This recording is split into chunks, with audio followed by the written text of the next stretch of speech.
Assalamualaikum warahmatullahi wabarakatuh. Bismillahirrahmanirrahim. Alhamdulillahi rabbil alamin. Wassalatu wassalamu ala sayyidina Muhammadin wa ala alihi wa sahbihi ajma'in. Amma ba'du, faqad qala al-imam al-mufassir rahimahullahu ta'ala wa nafa'ana bihi wa bi barakati ulumihi wa ghafara lahu wa li masyaikhihi wa li masyaikhina amin. Qala ta'ala وَالَّذِينَ يُتَوَفَّوْنَ مِنْكُمْ وَيَذَرُونَ أَزْوَاجًا وَصِيَّةً لِأَزْوَاجِهِمْ مَتَاعًا إِلَى الْحَوْلِ غَيْرَ إِخْرَاجٍ. وَالَّذِينَ, dan adapun orang-orang, yutawaffawna, yang wafat oleh orang-orang, minkum, daripada kalian, wa yadharuna azwajan, dan meninggalkan oleh mereka, azwajan, akan istri-istri, wasiatan, hendaklah memberikan wasiat, wasiatan, dengan wasiat, li azwajihim, bagi istri-istri mereka, mata'an, akan kesenangan, ilal hauli, sampai 1 tahun, ghaira ikhraj, padahal tidak mengusir,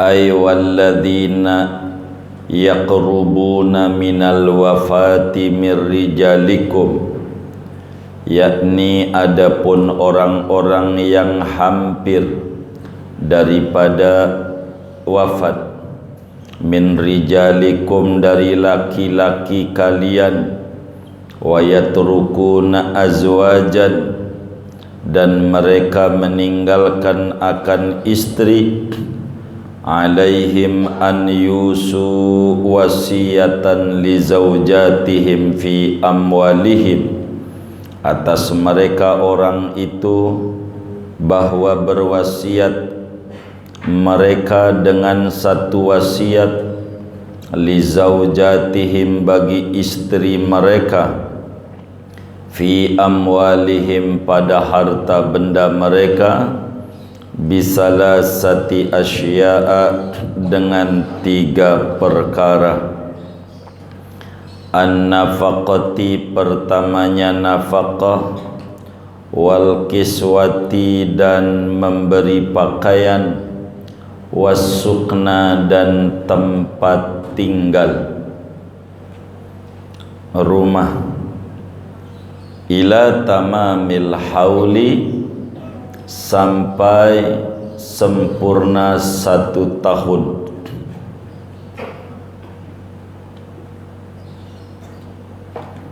Min mautihim, dari matinya laki-laki, suami, ghaira mukhrajatin, padahal tidak dikeluarkan, min maskanihinna, dari tempat tinggalnya istri. Wa qara'a Ibnu Katsirin wa Nafi'un wal Kisai wa Abu Bakrin an Asimin wasiyatun, wa qara'a, dan membaca Quran oleh Imam Ibnu Katsir, Imam Nafi', Imam Kisai, dan Imam Abu Bakar dari Imam Asim, akan bacaan wasiyatun birraf'i, dengan dibaca rafa, jadi mubtada yang khabarnya dibuang, ay alaihim wasiyatun, yakni atas mereka yaitu berwasiat. Awil makna, atau maknanya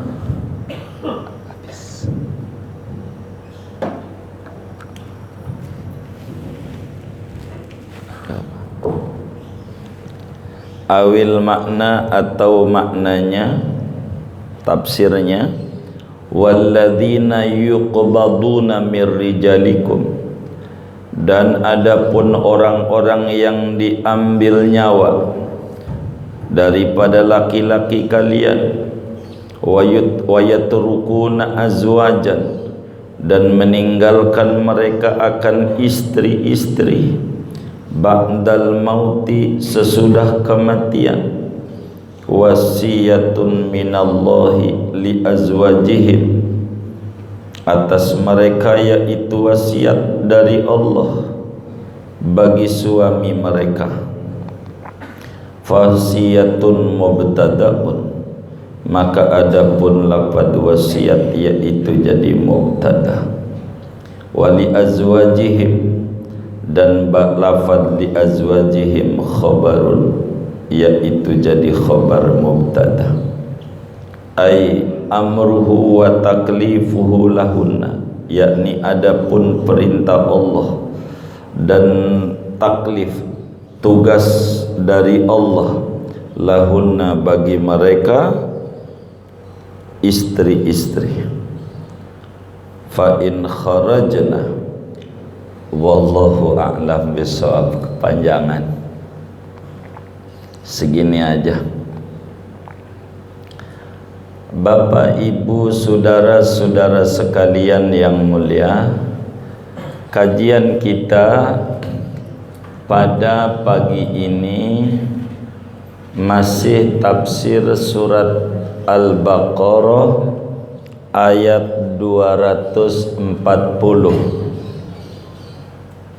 potongan ayat daripada surat Al-Baqarah ayat 240.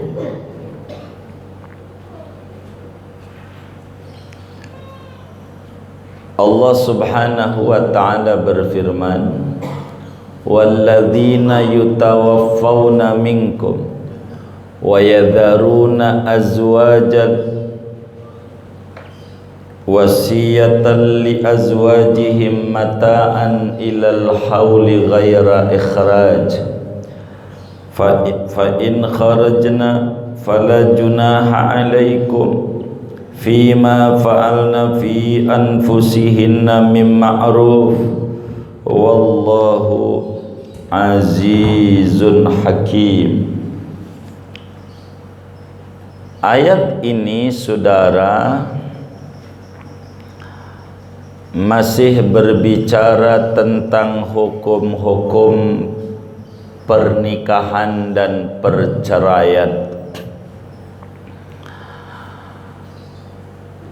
Ayat ke-240 daripada surat Al-Baqarah ini turun.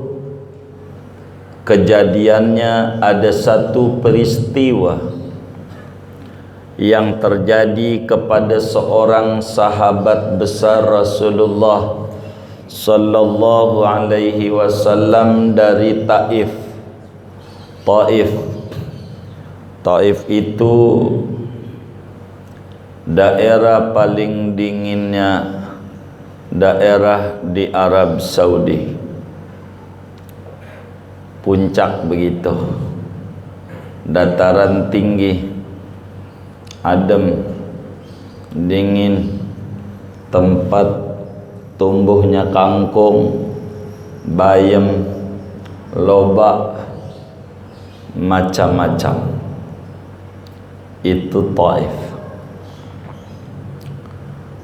Ada sahabat dari Taif namanya Hakim bin Haris radhiyallahu ta'ala anhu.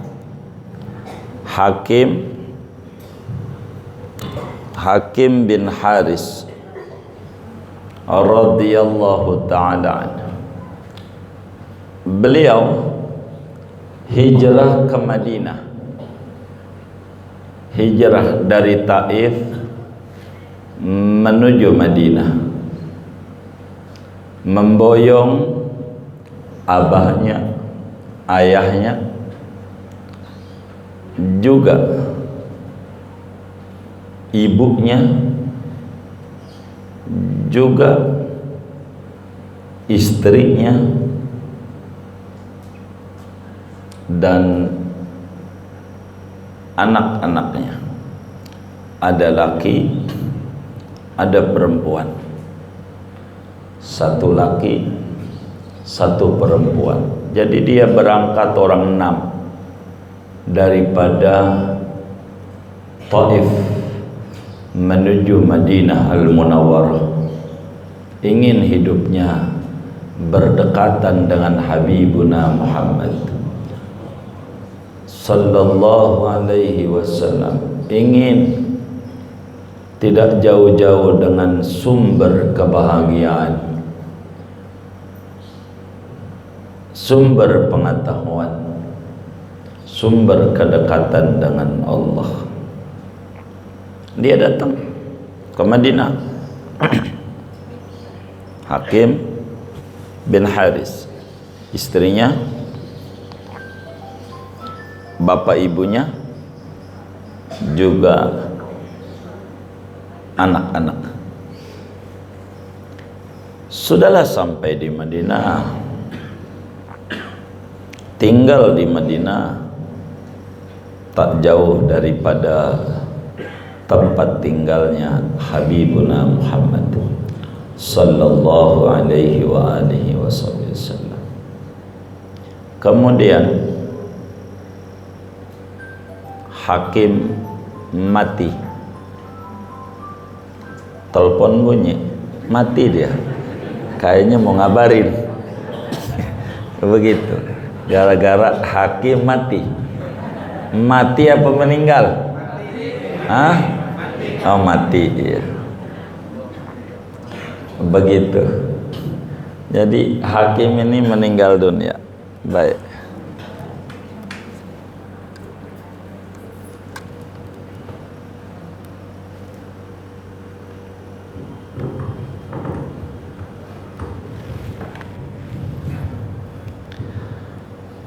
Hakim meninggal dunia. Lalu bagaimana ini aturannya dalam agama? Kalau ada orang meninggal dunia, meninggalkan bapak, ibu, istri, anak laki, anak perempuan,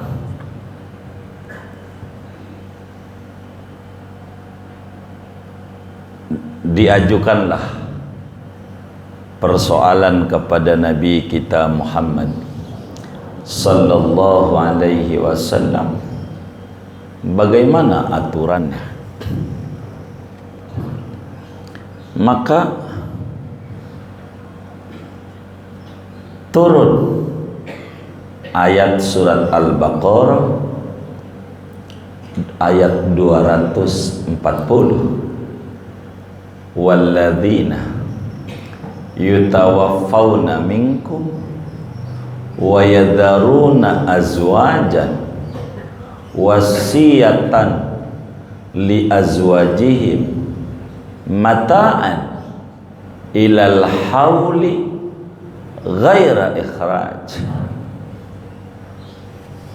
Kata Rasulullah sallallahu alaihi wasallam, dapat Quran itu turun tuh berangsur-angsur sesuai dengan peristiwa dan peristiwa yang terjadi, menelan waktu 23 tahun kurang lebih, turun sesuai peristiwa yang terjadi, petunjuk hukumnya. Maka Nabi mengatur. Kata Nabi, ayat ini memberi petunjuk. Bapak kasih warisan 1/6. Begitu. Ibunya almarhum hakim 1/6.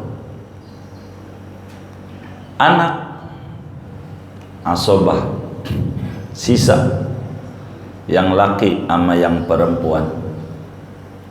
Yang laki namanya asobah bin nafsi, yang perempuan namanya asobah bil ghair. Kasih. Istri tak usah kasih. Istri enggak usah dikasih. Beri wasiat saja. Beri wasiat. Apa wasiatnya? Kasih makan, kasih baju, kebutuhan dia, kasih rumah. Di rumah suami itu 1 tahun. 1 tahun. Itu aturannya. Istri tidak ada warisan. Kasihnya wasiat. Apa wasiatnya? Biaya hidup, pakaian, tempat tinggal selama 1 tahun. Begitu. Ini peraturan di awal-awal Islam begitu. Perempuan itu tidak ada warisan. Perempuan tuh tidak ada warisan. Sama seperti agama-agama lain. Agama terdahulu Yahudi, boleh dibuka dalam kitab Taurat, belakangan yang dipakai namanya Talmud. Tidak ada perempuan dapat warisan. Tidak ada. Nasrani, boleh tanya sama orang Kristen, tidak ada di Injil, baik Matius, Lukas, Markus, Yohanes, tidak ada perempuan dapat warisan. Tidak ada. Cina yang memegang Konghucu, tidak ada perempuan dapat warisan. Tidak ada. Itu begitu. Jadi tidak ada. Bahkan pada abad ke-5 Masehi, tahun ke-500 Masehi, ada satu rapat Dewan Gereja Sedunia di Makun. Seluruh petinggi-petinggi Kristiani kumpul bermusyawarah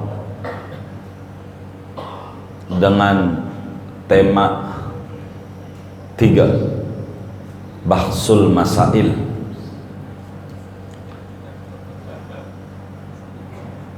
Yang pertama, apakah perempuan itu masuk surga apa enggak? Itu temanya. Kedua,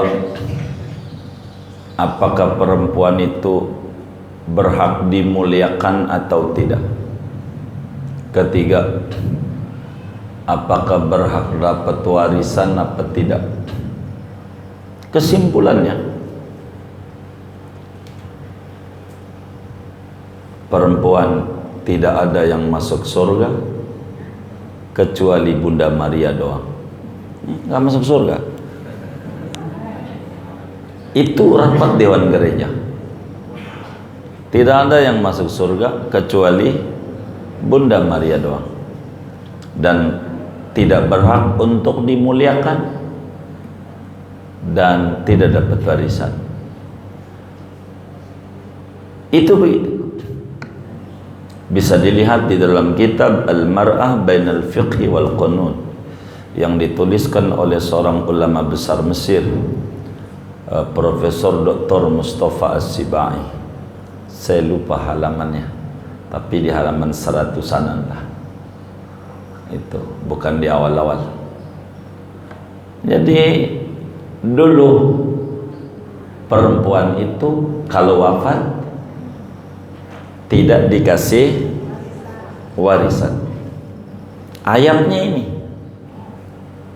walladzina yutawaffawna minkum wa yadharuna azwajan wasiyatan li azwajihim mata'an ilal hauli ghaira ikhraj. Orang-orang yang mati dari kalian laki-laki, wa yadharuna azwajan, ninggalin bini, maka bini wasiatan, kasih wasiat saja.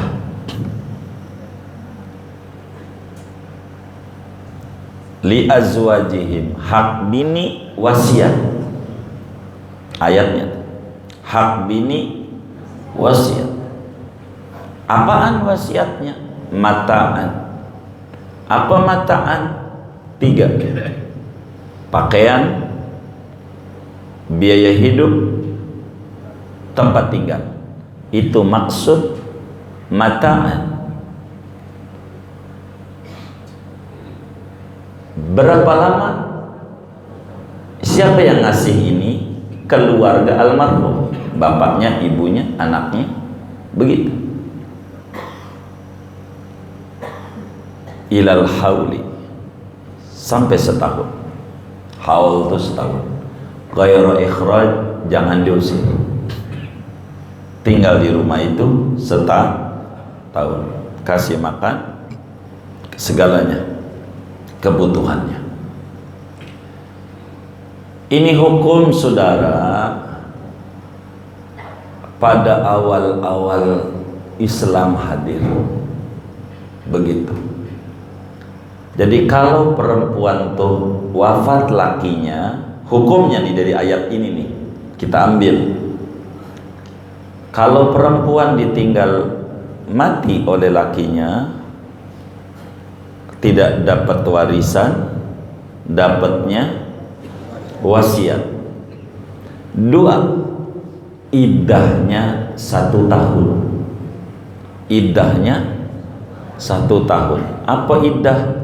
Masa menanti, tidak boleh kawin lagi setahun.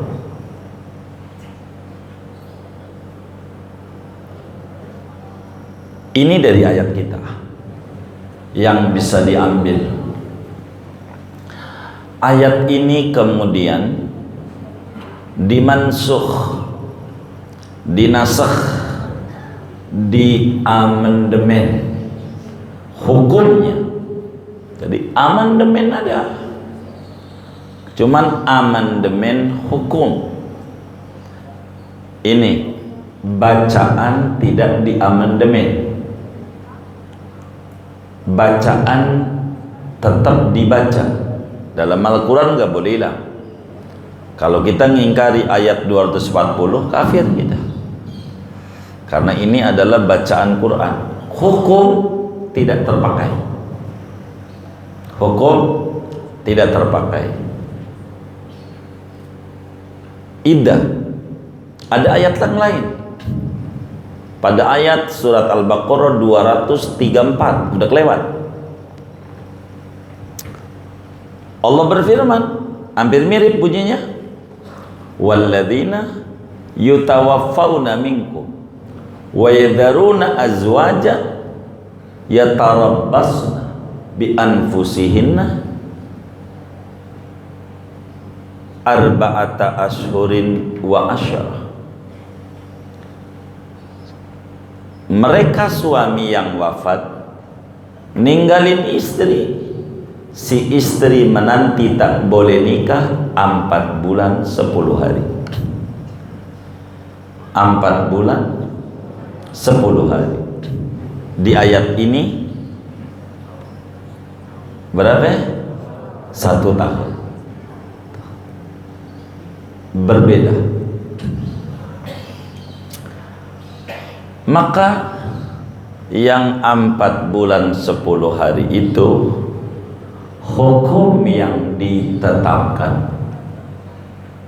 Hukum yang ditetapkan. Kenapa? Bukankah ayatnya di Al-Baqarahnya ke-234? Sementara ayat kita berapa? 240. Duluan dia. 234. Ini belakangan. 240. Quran, kita harus belajar tentang ilmu asbabun nuzul, latar belakang turunnya ayat. Sebagaimana dalam hadis, kita harus belajar asbab wurudil hadis, latar belakang terjadinya sabda Nabi. Tanpa ini maka muslim akan keliru di dalam menetapkan hukum.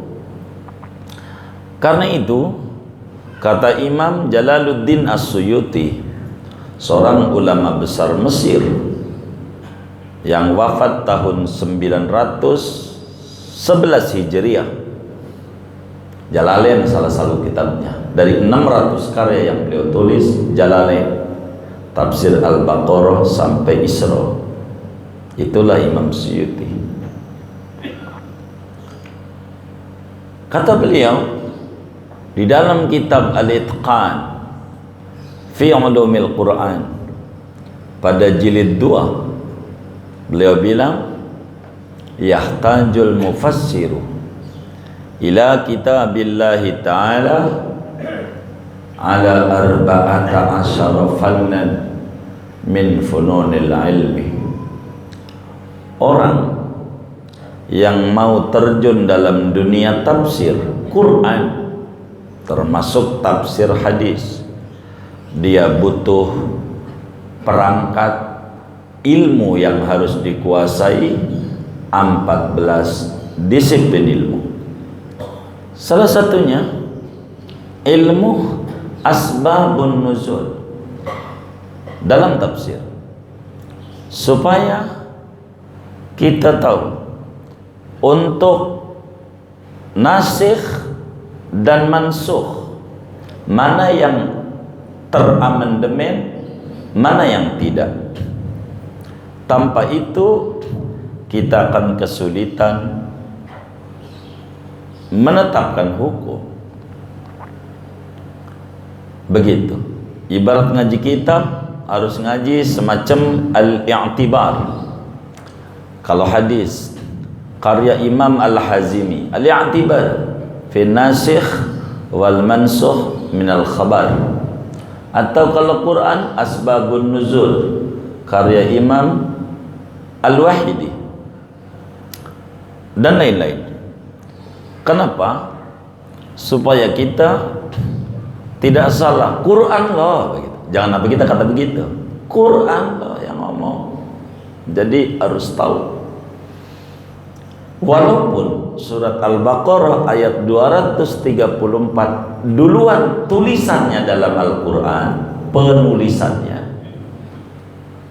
dan 240 belakangan penulisannya, tertib susunannya, tapi turunnya ini dulu. Turunnya sama Rasulullah 240 dulu, dapat sekian lama, dapat ayat yang Al-Baqarah 234. Maka bila bertentangan, ini yang mana? Begitu. Maka dalam Jam'ul Jawami' Imam As-Subki sebagai usul fiqih yang terpopuler, digandrungi oleh banyak orang, dijelaskan fa in ta'aradun nassani fa in amkanal jam'u jumi'ah li'annal jam'a aula min ilgha'i ahadihima fa illam yumkinil jam'u wa ulimat tarikh fattarikhul mutaqaddim mansukhun bitarikhil mutaakhir. Bila ada dua keterangan agama kontradiktif, bertolak belakang, bertabrakan, beda-beda, maka kita harus memproses dengan beberapa proses. Yang pertama, dijamu, dikompromikan, dipakai dua-duanya, dengan disalurkan yang ini kepakainya kemari, yang ini dipakainya kemari, biar dua-duanya diambil. Kalau tidak bisa, maka cek mana yang duluan, mana yang belakangan. Yang duluan dicabut, dihapus hukumnya, dengan yang belakangan. Begitu cara mengatur. Jadi pertama dikompromi. Kita punya teman si A, orang bagus, tidak pernah bohong seumur hidupnya, baik di mata kita, bagus perilakunya. Kita tanya, Bang, bagaimana semalam? Malam apa ini malam? Malam minggu di Bogor. Bagaimana Bang? Hujan. Oh, hujan. Begitu. Temu lagi teman kita si B, orang Bogor juga. Kita nanya, Bang, bagaimana di Bogor semalam? Hujan. Jadi si A bilang hujan, si B bilang tidak hujan. Begitu. Si A bilang hujan, si B tidak hujan. Ini namanya bertentangan antara si A sama si B.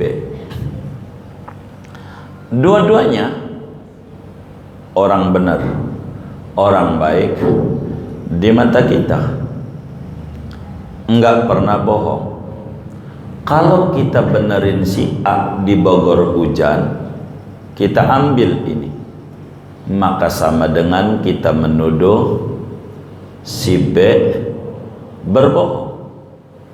Kalau kita benerin si B,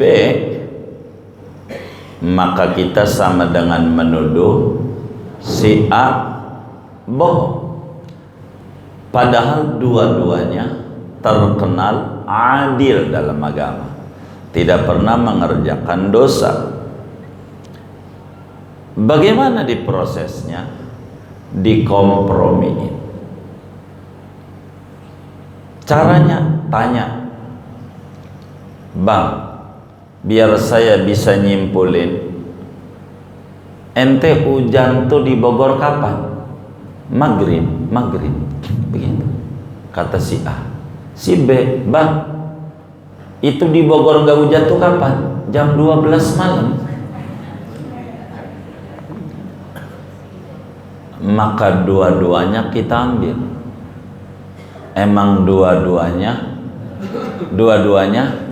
benar. Namanya dijamu, namanya dikompromikan. Tapi kalau tidak bisa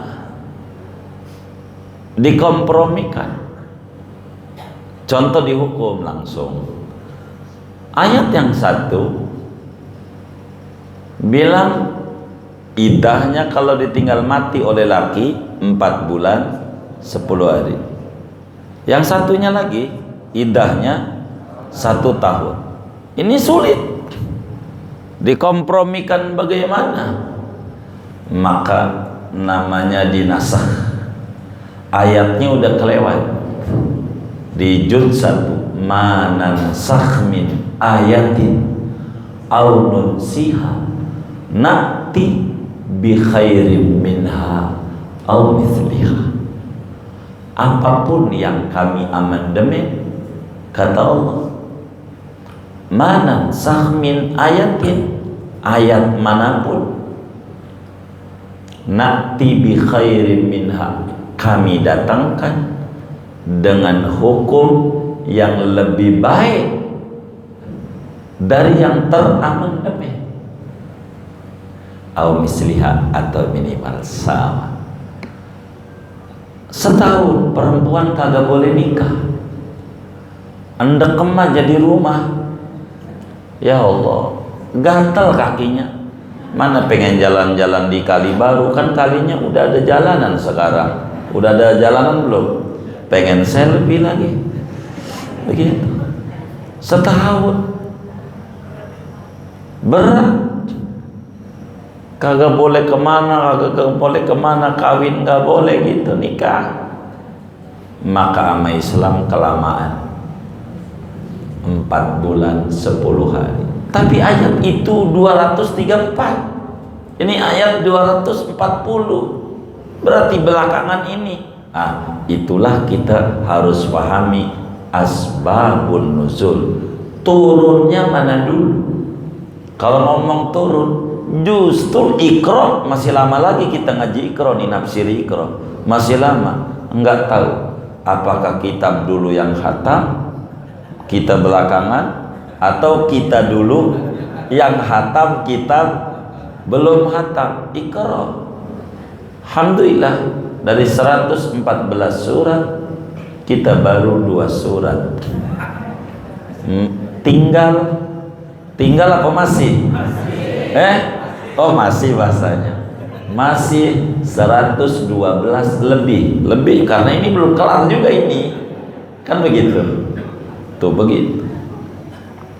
Jadi ini hukum di awal-awal Islam. Pertama, perempuan iddah 1 tahun. Turun ayat berikutnya, iddahnya cukup 4 bulan 10 hari. Dan itu yang ditulis oleh berbagai ulama-ulama fiqih dalam kitab mereka, iddatul wafat 4 bulan 10 hari, baik orang itu mens ataupun sudah menopause, kecuali ibu hamil. Itu ada taksis dalam ayat surat Tolak, wa ulatul ahmali ajaluhunna an yadhna hamlahun. Perempuan yang mengandung, lakinya mati, maka iddahnya ngelahirin, enggak 4 bulan 10 hari. Itu begitu. Jadi satu ayat ini teramandemen, hukum iddahnya udah nggak terpakai, tapi ayatnya masih dibacanya dapat ganjaran. 2, ayat ini perempuan di awal-awal Islam hadir sama seperti agama-agama sebelumnya.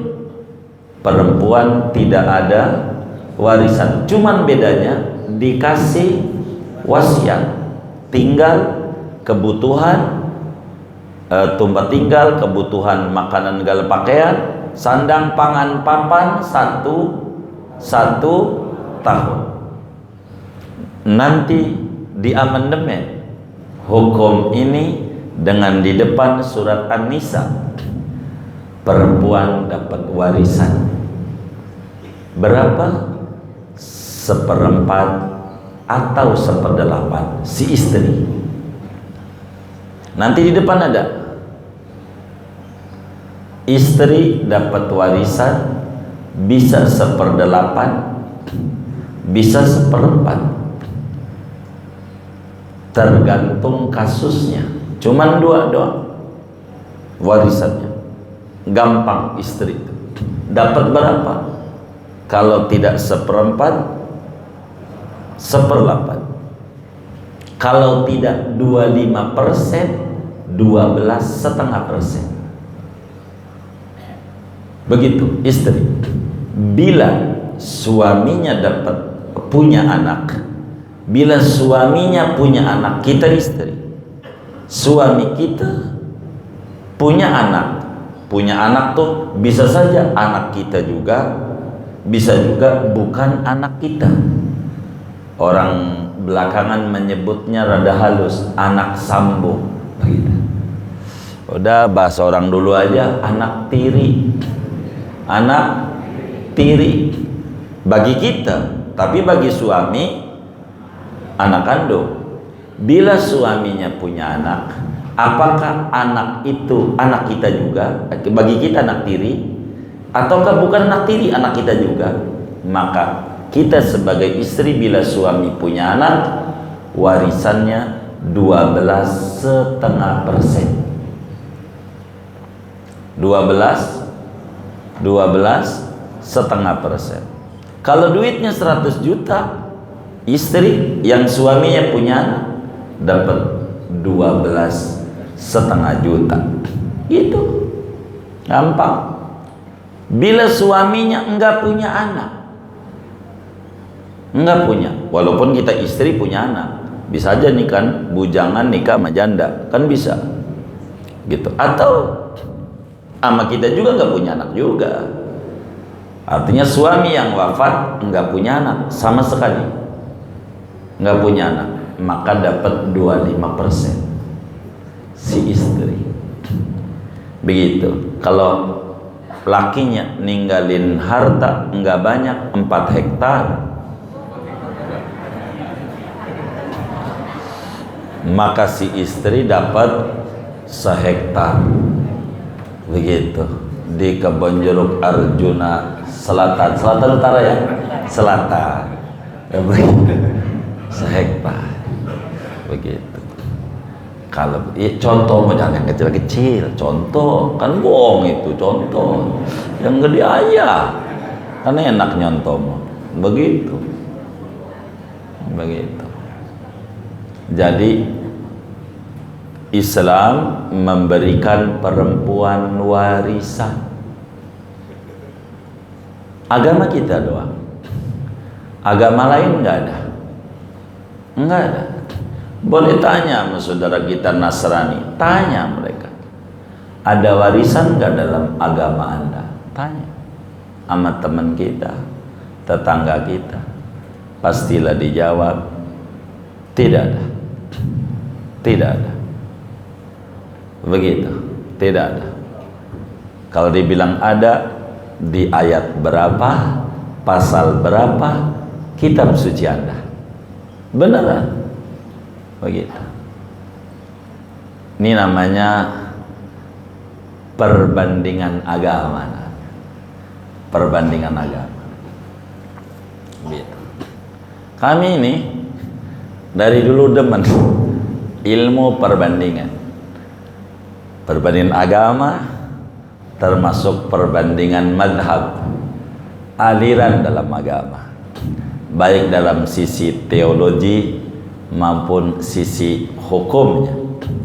Karena dengan kita tahu perbandingan, kita tahu barang ini bagus atau tidak bagus.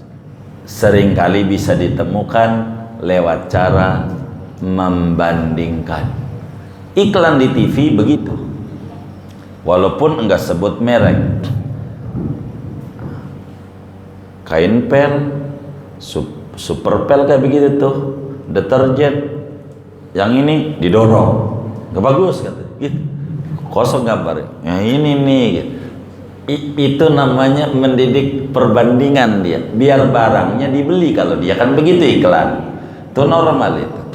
Yang kayak begitu namanya perbandingan. Perbandingan itu perlu perbandingan agar supaya kita tahu. Jadi hukum daripada ayat ini, bila seorang suami mati meninggalkan istri, maka istri iddahnya berapa? Setahun. Tapi ini udah nggak terpakai, yang terpakai 4 bulan 10 hari. Dan itu yang harus diomongin. Ini sejarah. Dulu SD 6 tahun. Dulu SD 6 tahun. Sekarang berapa tahun SD? Hah? Enggak lah. Berapa? SD berapa? 9 tahun. Enggak boleh kita ngomong sekolah kelas 1 SMP, enggak boleh. Ama negara dilarang oleh undang-undang pendidikan. Harus ngomong kelas 7. Begitu aturannya. Enggak boleh kelas berapa 1 SMP. Tak ada dalam negara kita 1 SMP. Yang ada kelas 7. Yang ada kelas 7 yang ada. Enggak boleh ngomong kelas 1, ditertawakan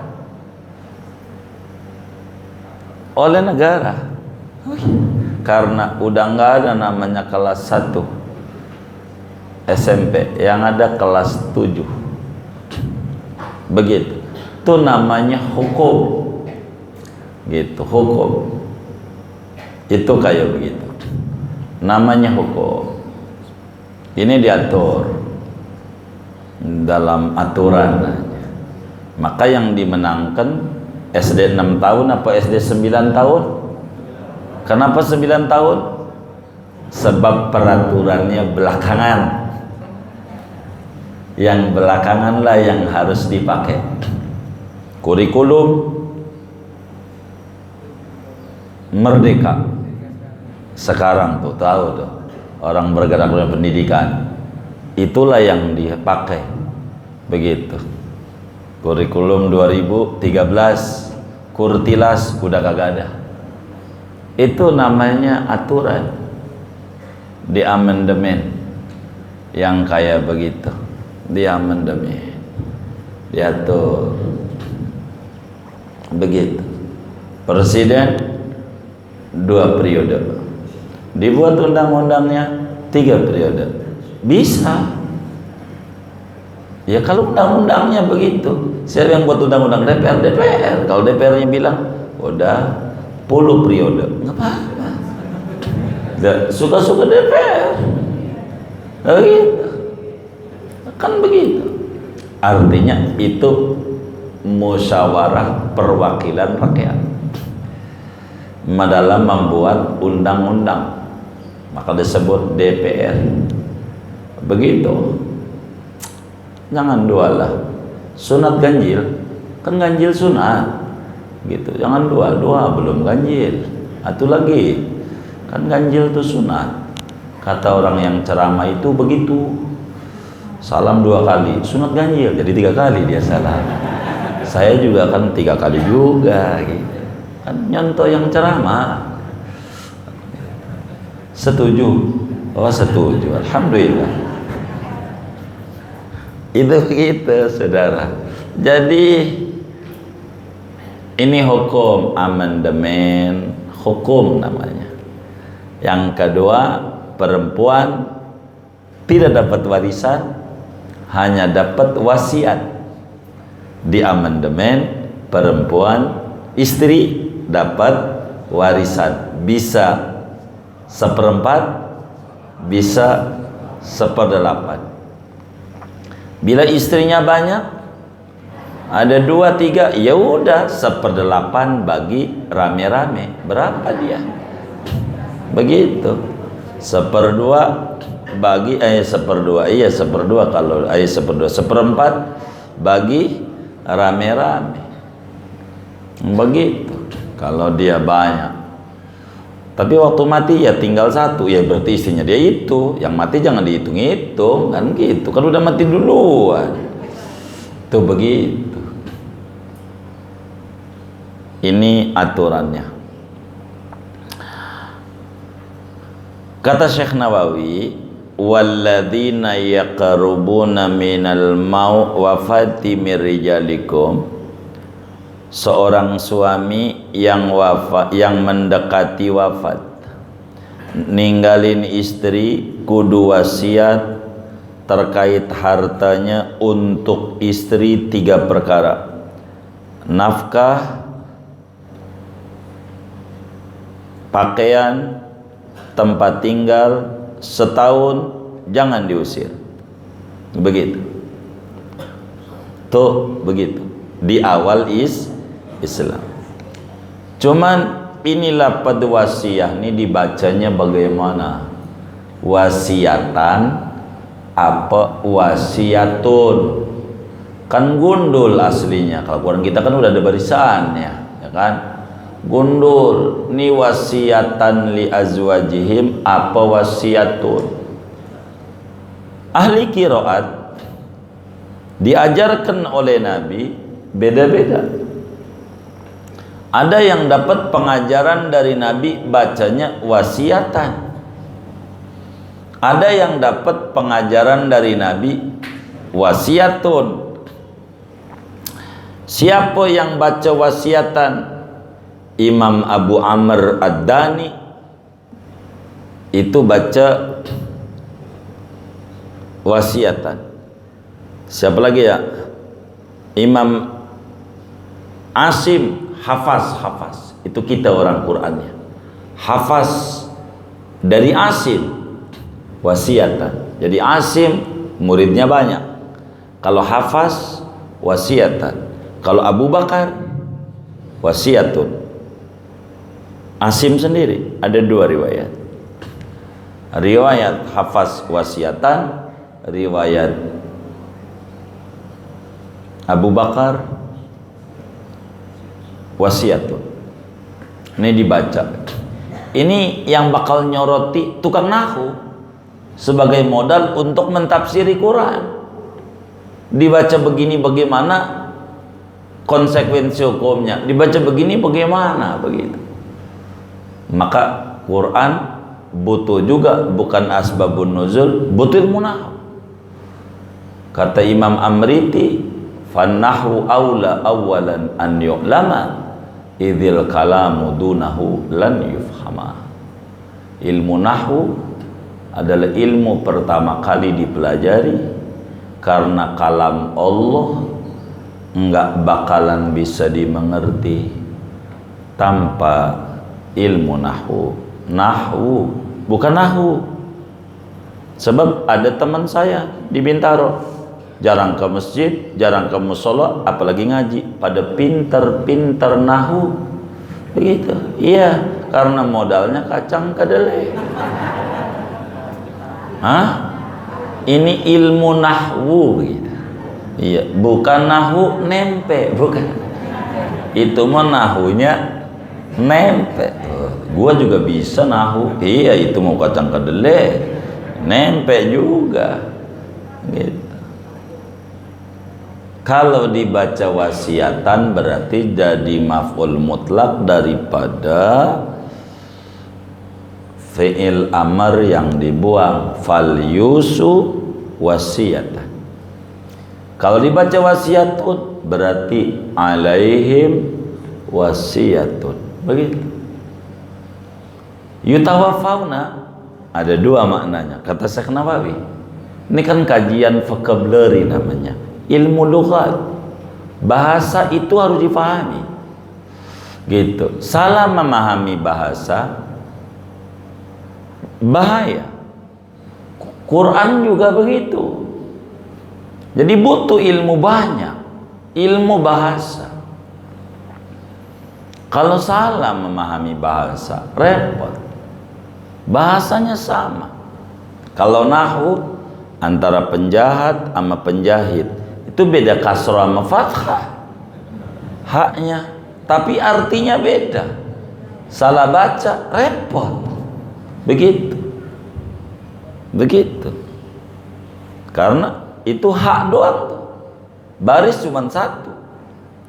Yang ini artinya lain, penjahat lain. Vocabulary, kosakata, ilmu lughat, kita harus tahu. Kalau enggak bahaya. Jangankan bahasa Arab, bahasa Indonesia itu jadi salah.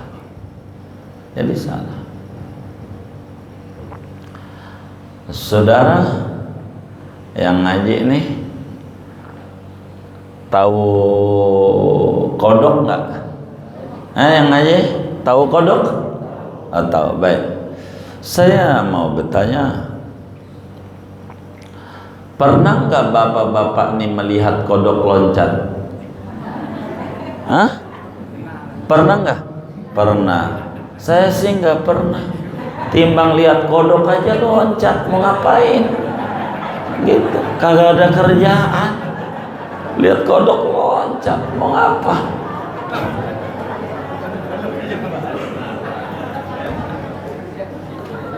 Bahasa, maksud saya bahasa salah, bahaya.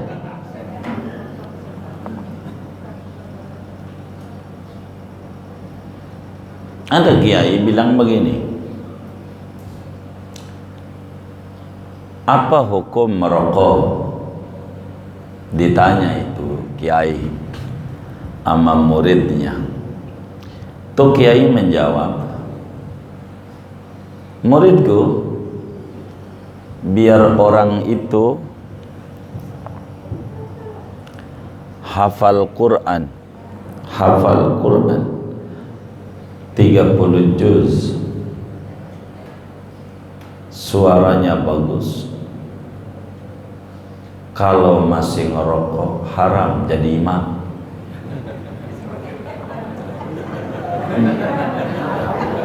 Begitu kata kiainya. Haram jadi imam. Maka ini harus difahami. Salah memahami bahaya. Jadi kalau mau ngimamin, matiin dulu. Kalau masih merokok haram jadi imam. Kalau mau ngimamin sholat jangan sambil merokok. Bahasa namanya. Jadi kita harus mentelaah bahasa. Kalau salah, bakal salah. Picik namanya. Kita di dalam memahami bahasa. Ini Quran. Nah, yutawafauna itu maknanya apa? Kata Syekh Nawawi ada dua. Satu yang disebut yutawafauna, mau meninggal. Mau meninggal tuh sebelum meninggal. Itu begitu. Itu makna walladzina yaqrubuna minal mauti. Itu yutawafauna, orang yang dekat wafat, mau wafat. Itu satu. Yang kedua, yutawafauna maknanya benar-benar wafat. Kalau itu tafsirnya, orang yang sudah meninggal, suami ninggalin istri, sesudah wafat ada pesan perintah dari Allah hak istri, yaitu tadi lagi hukumnya sama, sandang, pangan, papan 1 tahun, dan tidak nikah 1 tahun. Itu begitu. Maka di sini bisa dibaca wasiatan, bisa dibaca wasiatan. Tapi dari doa nahwu hukumnya akan ketemu sama, hanya baca saja. Tapi singkatnya, hukum daripada kitab kita ini yang kita baca, perempuan kalau lakinya mati dapat wasiat, namun dihapus jadinya warisan. 2, idahnya setahun, namun dihapus 4 bulan 10 hari. Perempuan ini nggak boleh diusir, kata ayat ini, di rumah itu selama 1 tahun. Pertanyaannya, bagaimana kalau dia keluar dari rumah itu tanpa diusir, mau sendiri keluar dari rumah, pulang ke rumah babaknya, keluar dari rumah karena pengen nikah lagi, kali aja dengan pakai sidu, bola-bola, lipstick, bedak, FIFA, pakai bedak, kali aja ada laki-laki lain yang siap untuk menjadi suaminya, keluar dari rumah. Hukum keluarnya ini bagaimana? Keluarnya nih, apakah si perempuan keluar ini dosa selama setahun tuh, atau kan mau sendiri, atau kudu diputus enggak pembiayaan sandang pangannya gara-gara keluar, atau bagaimana? Ayat lanjutannya belum dibaca. Iya kan belum. Fa in kharajna, bagaimana kalau keluar? Nanti aja, kan belum dibaca, baru segitu. Mau dihabisin hari ini juga, kan belum dibaca. Nanti sampai jam 12. Segini dah ngaji kita. Nanti lanjutannya pertemuan mendatang. Wallahu a'lam. Ada yang ditanya mungkin dari materi ini atau di luarnya sebelum doa, dipersilakan. Wallahu a'lam.